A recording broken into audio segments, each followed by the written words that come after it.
오늘 여기 있는 본문의 말씀은 그 다윗의 아들 압살롬이 반역을 일으키게 되죠. 그래서 그 다윗이 피신을 가게 됩니다. 마하나임이라는 지역으로 피신을 가 있으면서 온갖 소리가 다 들리잖아요. 다윗은 하나님이 버렸다, 뭐했다, 정말로 개인적으로 받아들이기 힘든 어려움을, 고통을 겪게 되죠. 그때 다윗은 그 악한 자들, 이런 모습들 보면서 흔들리지 않고 오로지 하나님 앞에만 기도하며 매달리는 내용이 오늘 본문의 내용입니다. 어느 나라고, 요즘 우리나라도 지금 혼란스럽지만 어느 나라고 정치가 법을 지배하게 되면 독재 국가가 되고, 정치가 법을 초월하게 되면 사회가 혼란해지는 것입니다. 뭐가 됐든 어떤 정치인은 자기 때문에 주변에 6명이나 자살했는데도 감옥에 안 가고, 어느 쪽은 조금만 해도 감옥에 가고, 그거는 정치적 영역에 누가 잘했나 못했나 그거를 감정으로 보는 게 아니라 정치적 영역에 6명이 옆에 죽어도 감옥 안 가고는 그 사람 정치적 역량에, 조금 잘못해도 감옥 가는 거는 정치적 역량이 없는 거예요. 옳으냐 그르냐, 정의냐 아니냐는 그 다음에 문제예요.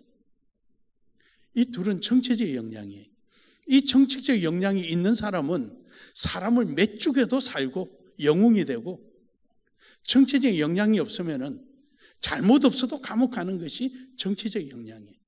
그러니까 이 정치는 법 안에 있을 때는 정치가 올바르지만 법을 초월하게 될 때는 사회를 혼란하게 만들어버리는 거지. 그것이 오늘 우리나라가 나타나는 현상들입니다. 성경에도 없는 게 아니라 있어요. 똑같아요. 그런데 왜 다윗이 위대하냐? 그러함에도 다윗은 하나님만 바라봤다라는 겁니다. 사람은 누구나 다 어려움은 있죠. 힘듦이 왜 없겠습니까? 모두가 어려움 속에 있습니다. 그 어려울 때 그 고난의 시간을 어떻게 적응하고 활용하느냐라는 것이죠. 정치인은 아무리 자기 자신이 정치적으로 어렵다 한다 할지라도 국가를 생각해야 되고 국민을 생각해야 합니다. 그럴 때 그 정치가 정책으로 나타나는 겁니다. 정책이 없는 정치는 정치꾼이 되는 것이고, 정책이 있는 정치는 정치인이 되는 것입니다. 올바른 정치인이 있을 때 그 나라가 발전하는 것입니다. 정치꾼이 있을 때는 나라가 혼란스러워집니다.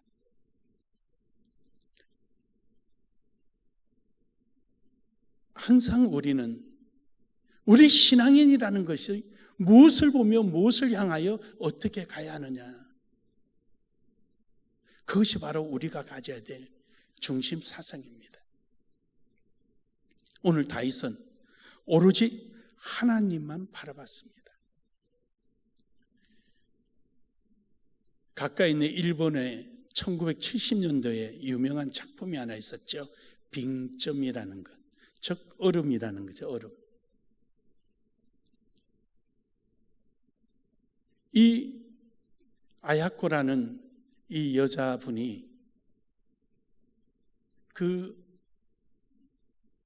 뼈에 그 염증이 생기는 폐결핵, 관절염 폐결핵을 앓았죠.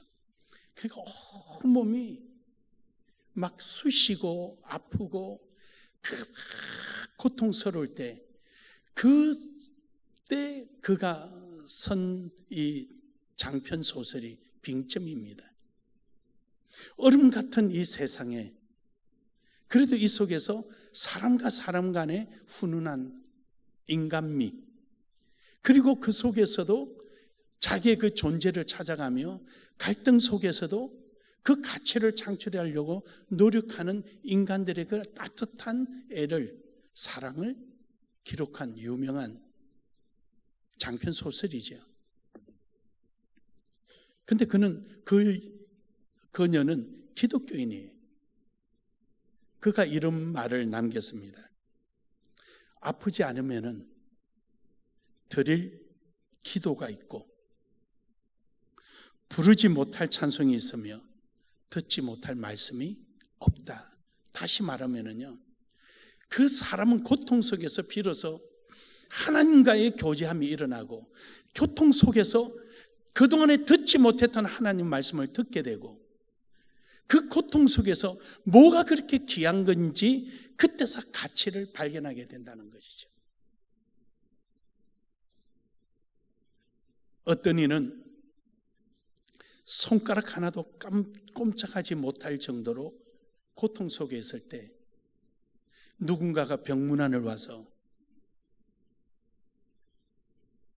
입에 먹을 것을 넣어줄 때 누워서 손 하나 꼼짝 못하는 그의 가장 큰 소원이 있다면 내 손으로 음식을 집어서 먹어보는 것이었다. 왜 아프기 전에는 그것이 그렇게 귀한 줄 몰랐을까? 내가 아프기 전에 두 발로 걸어 다닐 수 있었을 때가 있었는데, 그때는 왜 그 걷는 것이 그렇게 감사함을 몰랐을까? 아야코가 이야기하는 것처럼, 원명은 미우라 아야코인데 그 아야코가 말하는 말처럼 아파 보니까 못할 기도 없고, 못 듣던 말씀이 들리고, 못할 찬양이 없다라는 것이죠. 이것도 고맙고 저것도 고맙고, 이것도 감사하고 저것도 감사하고. 요 가까이 청주에 옛날에 민주당 그 국회의원하고 문화부 장관을 했던 도종환 시인, 그분은 원래 시인입니다. 그분의 시집 중에 참 유명한 시가 있죠. 흔들리지 않는 꽃이 없고 젖지 않은 꽃이 없다. 흔들림으로 가지가 튼튼해지고, 젖음으로 가지가 튼튼해져서 아름다운 꽃이 된다. 사람은 누구나 다 흔들리고 피는 꽃들입니다. 흔들리지 않고 어떻게 꽃이 피며 이슬에 젖지 않고 어떻게 그 꽃잎이 생생하게 색깔을 발할 수 있겠습니까? 사랑하는 여러분, 우리에게는 누구나 다 어려움이 오지만 어떤 사람은 그 어려운 문제를 바라보다가 문제 속에 문제에 빠져버리는 사람이 있고, 어떤 사람은 문제를 바라보면서 그 문제를 해결할 수 있는 대안을 바라보는 사람이 있습니다. 제가 여러분에게 몇 번 설교할 때 이런 말씀을 드렸습니다. 답이 없는 문제는 문제가 아니다. 답은 문제 속에 있는 것입니다. 답이 없는 문제는 문제가 아니다. 오늘 여러분과 저에게 닥치는 문제는 반드시 답이 있습니다. 바로 그는 우리 주 예수 그리스도입니다. 그래서 오늘 말씀의 제목을 오직 주만이 이루어질 수밖에 없다는 것입니다. 그래서 주밖에 없다. 오늘도 여러분, 주밖에 없음을 고백합시다. 주밖에 없음을 고백합시다. 우리 서로 한번 인사합시다. 주밖에 없습니다. 우리 주님은 응답의 하나님이십니다. 주밖에 없다는 말을, 이 오음절을 두 음절로 고쳐라 그러면 오직이라는 말로 고칠 수 있습니다. 오직. 주밖에 없다는 이 다섯 음절을 두 음절로 바꾸면 오직이란 말로 바꿀 수 있습니다. 이 오직이란 말은 그냥 우리가 평상시처럼 쓰지만 이 오직이란 말 속에는 철학적 의미가 굉장히 깊게 담겨져 있습니다. 다시 말해서 정체성으로 볼 때는 이 오직이란 말이 누구나 느낄 수 있는 것으로부터 벗어나 있는 것을 말합니다. 상당히 배타적이죠. 모든 것을 다 뿌리치는 것이 오직입니다. 그렇습니다. 왜 하나님은 오직입니까? 이 세상이 할 수 있는 것이 아니라 이 세상이 할 수 없는 것을 할 수 있기에 오직입니다. 그리고 인식적으로 그 오직만이 진리다는 것입니다. 이 세상의 길은 진리가 없어요. 그러나 오직 하나님의 방법만이 진리가 된다는 것입니다. 이것이 우리가 사회적으로도 마찬가지입니다. 이 오직을 지켜나갈 때 우리 속에 싸움이 없고 다툼이 없고 질서가 유지되는 것입니다. 우리 한국의 이 정치도 기독교인들이 있었다면 처음에 건국할 때는 어땠습니까? 성경을 놓고 손을 얹지는 않았지만 기도로 시작했습니다. 국회가 여는 그날 하나님 앞에 나라를 찾게 해주셔서 감사하다라고 기도로 시작했던 나라입니다. 그런 나라를 잘못 운영하니까 이렇게 혼란이 오는 것입니다. 의회는 대통령이 할 수 있는 모든 권한을 박탈해버렸습니다. 우리 꿈에도 소원인 산유국이 되고 싶어 하는데 거기에 들어간 돈 전부 다 삭감을 해버렸습니다. 마약 잡는 들어가는 돈을 전부 다 삭감했습니다. 검찰 활동비 다 삭감했습니다. 대통령 해외 순방 다 삭감했습니다. 대통령이 아무것도 할 수 없도록 삭감했습니다. 그러면 대통령은 하나님 앞에 엎드려야지요. 그걸 자기 인간의 방법으로 하다 보니까 이 혼란이 온 거예요. 초법적인 행동을 하니까 그게 따라서 하다 보니까 이 꼴이 나버리는 거예요. 결국은 대통령이 진 거죠. 정치적으로. 정의가 어떠냐 뭐냐 그는 내버려 두고요. 정치적이라는 테두리 내에서 보면 진 거예요. 그 속에 죽는 거는 국민만 죽는 거예요. 모든 예산을 삭감시켜 놓은 그 틀에 걸려 넘어져 버린 거죠. 그래서 여러분 나라와 민족을 위해서 기도하는 겁니다.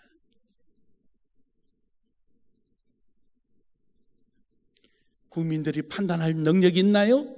제가 보기에는 그거 보는 사람 몇 명이나 될려나 모르겠습니다. 사회 정의가 잃어버린 거죠. 진리가 잃어버린 거죠. 그러나 오직 있다면은 주밖에 없습니다. 우리는 주님 앞에 기도하는 것입니다. 첫째, 기독교를 핍박하지 못하도록 분명히 조기 총선이 대선이 이루어질 텐데 그때는 정치적 역량이 있는 사람이 나왔으면 좋겠습니다. 정치를 하되 정의가 구현될 수 있는 올바른 정치인이 나왔으면 좋겠습니다. 정치꾼이 아니라 정치인이 나왔으면 좋겠습니다. 검사 출신이니 법관 출신이 아니라 그것도 오랜 정치를 한 사람이어야 되는데 정의감만 가지고 되는 게 아니라 정치력도 있어야 합니다. 오늘 여기에 다윗은 정치력도 가지고 있었지만 그는 오직 주밖에 그는 생각하지 않았습니다. 그래서 바로 그 하나님이 응답의 하나님이란 사실을 그는 깨달았습니다. 5절에 보면은 주는 선하사 사죄하기를 즐거워하시며 주께 부른 짓는 자에게 인자함이라. 다른 데는 모든 것이 불공평하고 뭐가 자기 생각처럼 안 되지만 하나님만은 정의로우시고 하나님만은 하나님께 부르짖을 때마다 응답하신다는 사실을 그는 알았습니다. 후하심이란 말은 크다, 많다라는 거예요. 사람들 간의 관계는 내가 이걸 베풀면은 줄어드는 것 같고 손해보는 것 같지만 하나님은 크고 많아서 우리에게 주고 맡기더라도 아직도 많이 가지고 계십니다. 그러므로 여러분, 하나님은 우리의 이러한 신음까지도 응답해 주시는 하나님이심을 믿으시길 바랍니다. 출애굽기 6장 5절에 보면은 이제 애굽 사람이 종으로 삼는 이스라엘 자손의 신음소리를 내가 듣고 나의 언약을 기억하노라. 하나님 그렇게 말씀하세요. 제가 지금 언뜻 생각이 났네요. 오늘 아침에 이 말씀 구절을 부교육자실에 준다 그러고는 안 주고 그냥 돌아다녔네요. 지금 제가 읽어가면서 할게요. 근데 신기해. 여러분들은 은혜 받을 때 좀 웃어보세요. 왜 내 실수할 때만 웃는 거예요? 좀 편안한 마음 가지세요. 내 실수하는 게 제일 재밌는 것 같아. 그래도 빨리 기억하죠. 가만히 생각하니까 제가 보내지를 안 했네. 하나님은 우리의 그 신음 속에서도 응답하시고 그 응답을 위하여 우리 옆에 계십니다. 시편 145편 18절에 보면은 하나님은 우리 가운데 가까이 계십니다. 그래서 우리 옆에서 우리의 신음까지도 들으시고 미세한 한숨까지도 들으시고 응답해 주시는 하나님이심을 믿으시길 바랍니다. 그래서 하나님은 마태복음 7장에 찾아라, 구하라, 두드려라. 왜 가만히 있느냐? 찾아라, 구하라, 두드려라. 내가 응답하겠다. 우리가 더욱더 하나님 앞에 기도하고 구하고 찾는 은혜가 있기를 주의 이름으로 축복합니다. 나라와 나라끼리 무기를 팔 때는요, 파는 나라가 보증을 서줍니다. 그 보증 기금을 둬요. 폴란드에 탱크를 팔 때는요, 폴란드가 급하니까 한국이 보증을 안 서고 자신들의 돈으로 다 사갔습니다.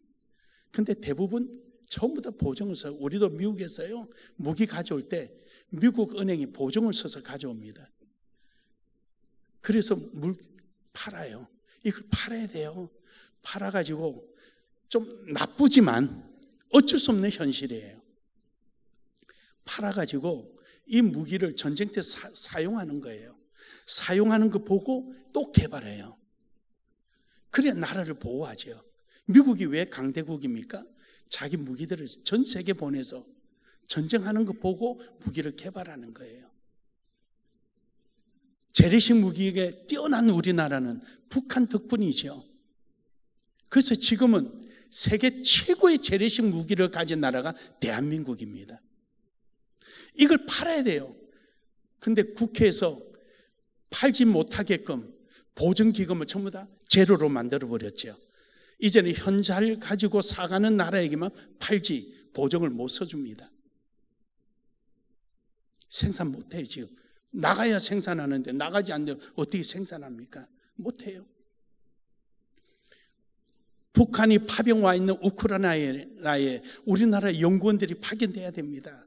가서 저들이 어떤 전쟁 작전의 수행 능력을 가졌는지, 어떤 상황에 가능한지, 어떤 무기로 어떻게 전쟁을 하고 어떻게 작전 계획에 의해서 움직이는지, 작전 계획에 따라서 수행 능력은 어느 정도인지 이걸 전부 다 면밀히 검토해서 한국으로 가져와야 됩니다. 와서 우리가 그게 따르는 준비를 해야 합니다. 그건 못 가게 막아버렸죠.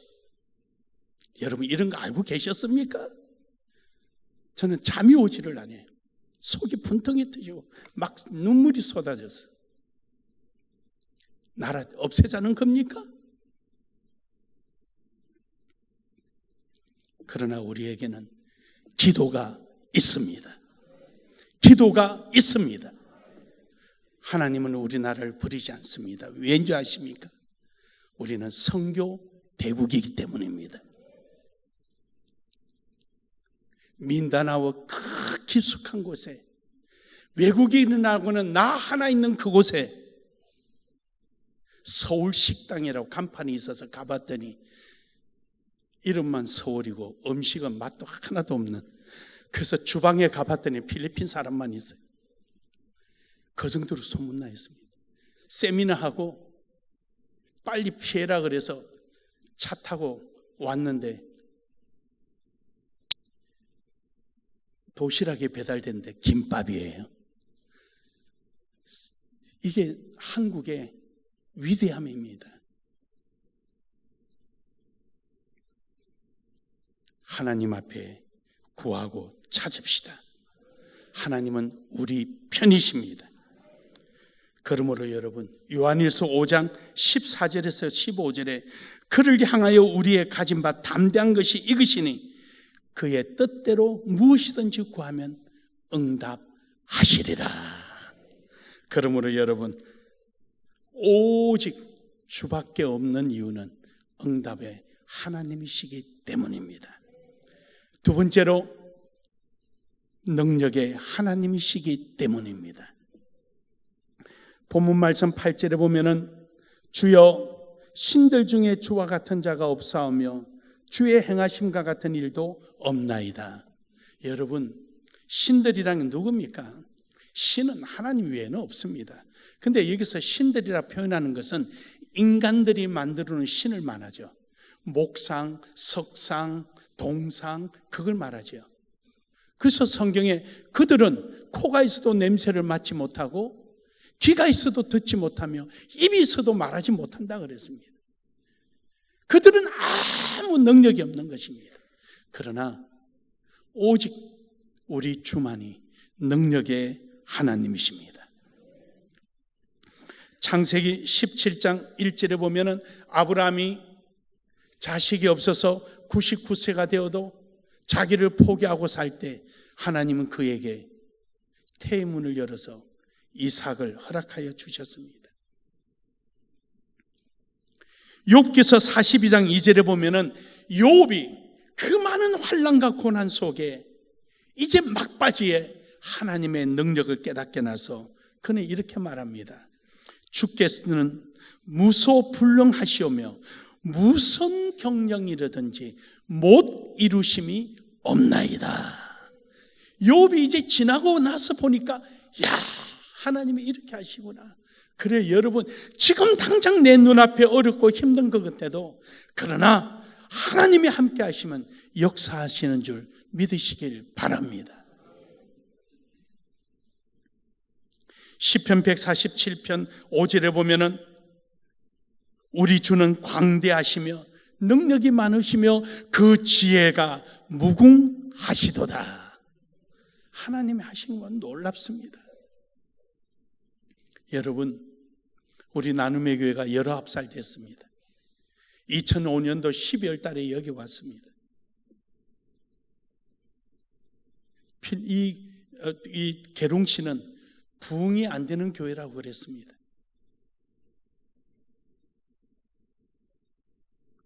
하지만 하나님은 하나님 앞에 기도하고 부르짖는 자의 하나님이셨습니다. 오늘까지 우리를 이까지 인도해 주신 하나님. 아마 제가 알기로는 상군 본부가 6회 공군 따로따로 교회를 3개로 나눠놨을 때 하고 전체 계룡시의 60여 개 교회 중에 재정으로 결산에 가장 많은 교회가 나눔의 교회입니다. 물론 마이너스도 있어요. 하지만 그래도 나눔의 교회입니다. 10월 말에 당회에서 모여서 재정 결산을 보니까 20억이 됐습니다.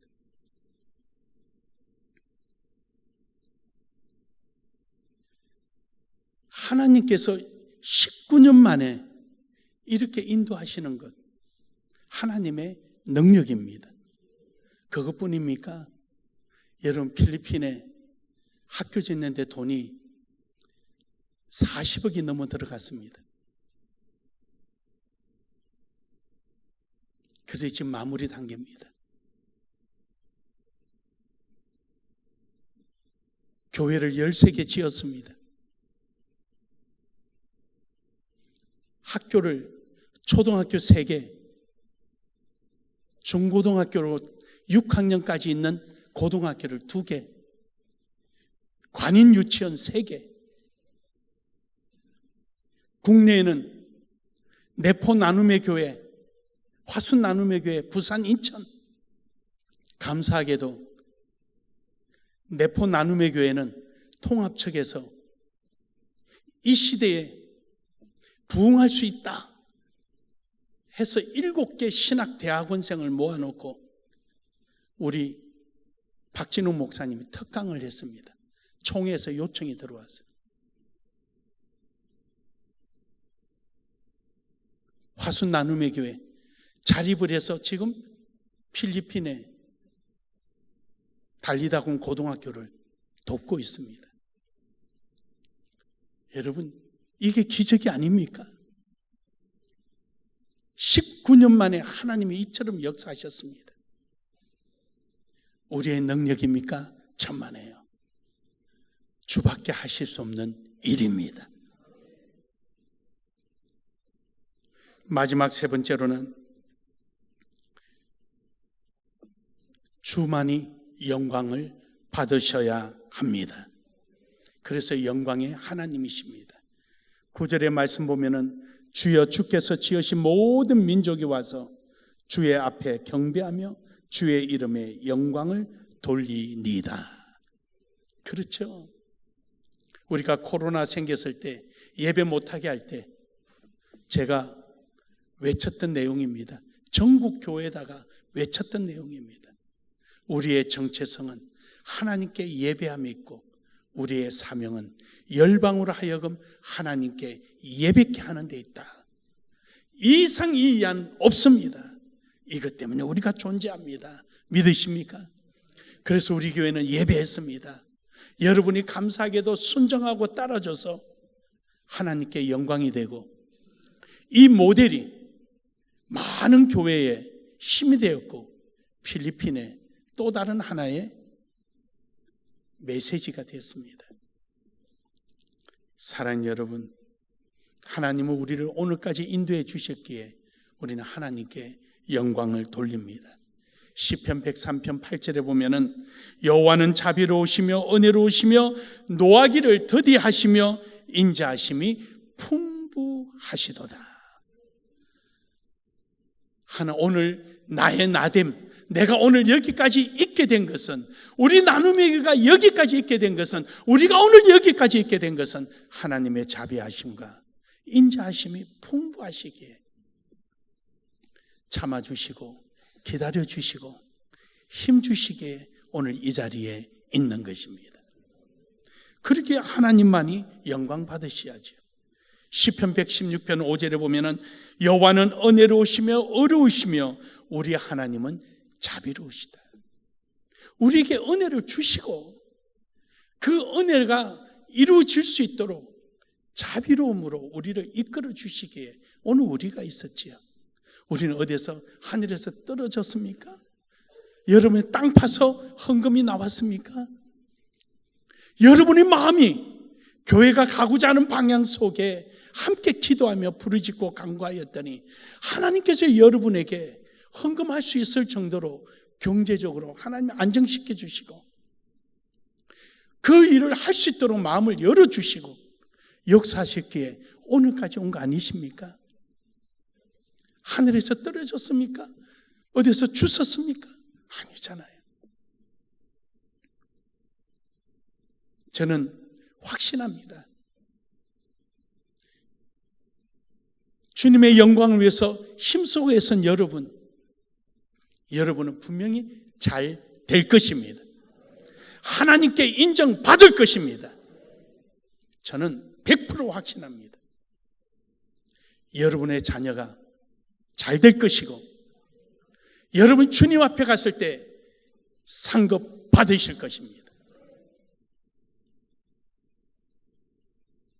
사랑하는 여러분, 우리는 오직 하나님의 영광만을 위해서 나아가는 은혜가 있기를 주의 이름으로 축복합니다.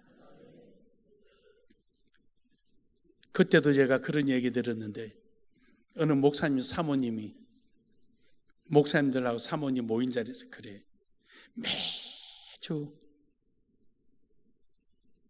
그 손자를 위해서 헌금을 드리는데 그 내용이 그거라 그래. 나눔의 교회처럼 되게 해달라고. 나눔의 교회처럼 복받게 해달라고. 그 뭐 안에 좀 여러 가지 내용이 있는데 그는 뭐 다 표현하기 어렵고 한마디로 말하면 그런 내용이에요. 그분은 우리 교회의 역사를 알아요. 처음부터 어떻게 해왔는지를 잘 알아요. 그래서 손자 이름으로 매주 헌금 드릴 때마다 그 밑에 그렇게 쓴다 그래요. 사랑하는 여러분, 저는 여러분을 축복합니다. 19년 동안 오면서 여러분의 그 헌신과 수고와 애씀, 오직 주만이 우리의 모두요, 전부요, 응답이요, 능력이요, 영광 받으실 분이라고 생각하고 따라온 여러분, 순종한 여러분 발걸음이 헛되지 않고 하나님 앞에 영광이요, 여러분 삶의 상급이 되기를 주의 이름으로 축복합니다. 축복합니다.